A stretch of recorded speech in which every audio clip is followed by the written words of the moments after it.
কান্তজির মন্দির উদ্দেশ্যে।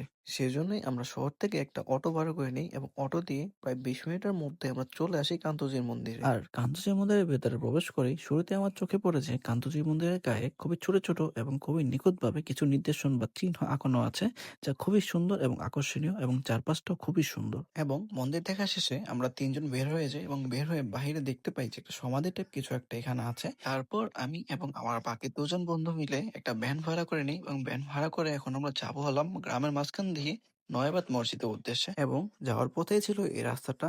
আর চতুর্দিকে গাছপালার কারণে এই রাস্তাটাকে আরো আকর্ষণীয় করে তুলছিল। প্রায় ৫ মিনিটের মধ্যেই আমরা ৩ জন চলে আসি নয়াবাদ মসজিদে এবং মসজিদটাকে দেখার পরই বুঝতে পারি যে মসজিদটা খুবই পুরাতন, বাট সত্যি বলতে মসজিদের চারপাশটা খুবই সুন্দর। এবং এরই মধ্যে দিয়ে আমাদের ৩ জনের কান্তজি মন্দির এবং নয়াবাদ মসজিদ দেখা শেষ। এখন আমরা যাব হলাম সুখসাগরের উদ্দেশ্যে। তারপর যাওয়ার পথে শুরুতে চোখে পড়ে দিনাজপুর বিকেএসপি এবং কিছু দূর আগানোর পরে দেখতে পাই চেহেল গাছের মাজার। আর দেখতে দেখতেই প্রায় ২৫ মিনিটের মধ্যেই আমরা সবাই মিলে চলে আসি সুখসাগরে। এবং আসা মাত্রই আমরা সবাই মিলে একটা নৌকা ভাড়া করে নিই এবং সুখসাগরটা একটু ঘুরে দেখার চেষ্টা করি। এবং সবাই ওঠার পর আমিও নৌকাতে উঠে পড়ি। এরই মধ্যেই আমরা সবাই নৌকায় ওঠা মাত্রই মামা নৌকা স্টার্ট করে ফেলে এবং আমাদের সুখসাগরটা একটু ঘুরিয়ে দেখানোর চেষ্টা করে। যেহেতু আমাদের আস্তে আস্তে এখানে সন্ধ্যা হয়ে গেছিল, সেহেতু আমরা আমাদের মন মতো ভিউটা পাইনি। কিন্তু সত্যি বলতে এই জায়গাটায় বিকেল বা দুপুরে আসলে সুন্দর একটা ভিউ পাওয়া যাবে। এরই মধ্যেই আমাদের সুখসাগর ঘুরে দেখা শেষ এবং শেষ করা মাত্রই আমরা সবাই মিলে চলে আসি এই জমিদার বাড়িটার উদ্দেশ্যে। এবং জমিদার বাড়িটা ছিল সুখসাগর থেকে মাত্র ২ মিনিটের দূরত্বে। আর আমরা আসা মাত্রই জমিদার বাড়িটাকে